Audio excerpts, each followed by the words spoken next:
Dear friends, I welcome you all to my channel Explore Literature with Kali. So dear friends, in this video we are going to discuss a beautiful poem by Robert Frost. And the poem is Stopping by Woods on a Snowy Evening. So dear friends, what is the significant thing about Robert Frost? His realistic descriptions of rural life is the most significant thing in his poems. He was a famous American poet, and his poems are filled with messages which are very, very important and guiding principles to life. Yes, we can directly go to the poem. So, dear friends, in this poem, a horse rider goes on towards his destination.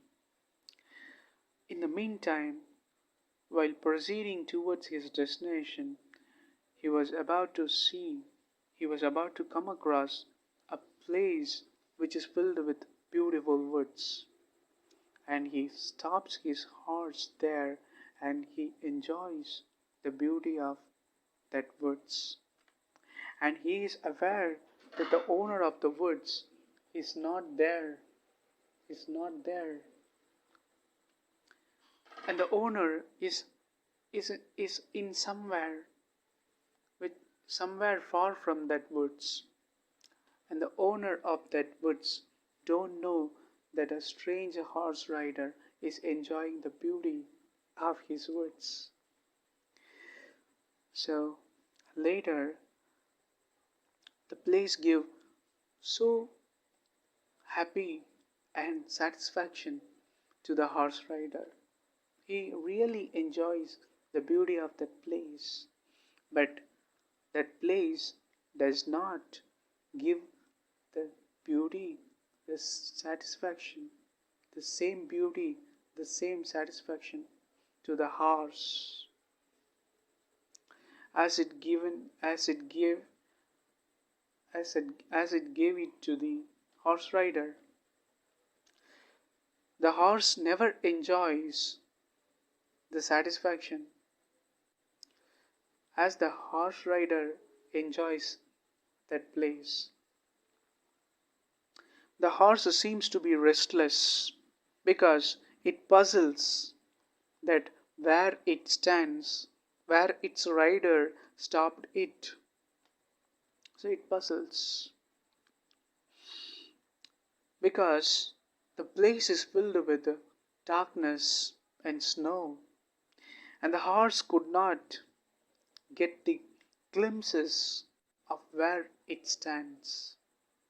So it becomes restless. It feels a little bit of odd with that place. The place seems to be odd to the horse. Though the horse rider is mesmerized with the beauty, the horse is restless. It's thinking whether the place is the destination, is really the destination of the horse rider. The horse don't know. So it seems to be quiring.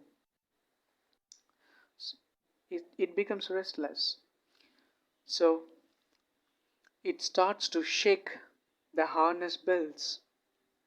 So by doing that, it symbolically asks to the horse rider that if he is making any mistakes, that is he standing in some place which is different from his destination, or was he really diverted from his destination? That was the question the horse asks to its rider, and the rider is in a little bit of doubt.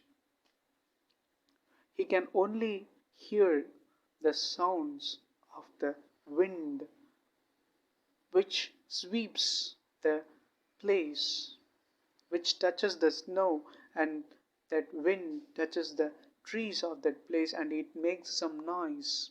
So the place is full of a mesmerizing beauty which was liked and enjoyed by the horse rider. So wind was so easy in that place and the snow is covering all the woods. So beautiful place that is. And now the rider who was unconscious on enjoying on seeing the beauty of that place is now comes to his conscious state.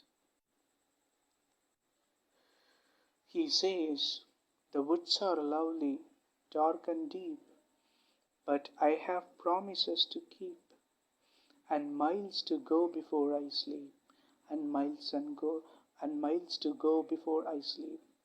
These four lines are the last lines of this poem, dear friends. He admits that the, the place is filled with enormous beauty.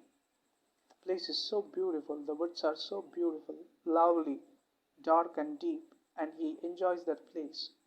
But now he becomes conscious of his promises, his duties. He says, "I could not be here in this beautiful place for a long time. I have promises, I have duties to proceed, so I have to go." Where he goes? Towards his destination. He thinks of his responsibilities. He says, "And miles to go before I sleep, and miles to go before I sleep." So he realizes that he has to travel for a long distance to reach his destination, and he has to fulfill his promises, and that is the real motto, and that is the real purpose of life. This is the message of this poem, dear friends. And I want to add one information related to this poem. Our former Prime Minister Jawaharlal Nehru has written the lines of the last two lines of this poem. Our former Prime Minister Jawaharlal Nehru, the former Prime Minister, had the last two lines of this poem written in block letters and placed it on his desk, as these lines reminded him of his responsibilities. So significant message of life is with this poem, dear friends, because we should not enjoy anything for a long time, since we have our own responsibilities and goals. We have to move on towards our destination in each and every day. So that is a message that was given in this poem, dear friends. Thank you so much. I meet you all in the next video. Thank you.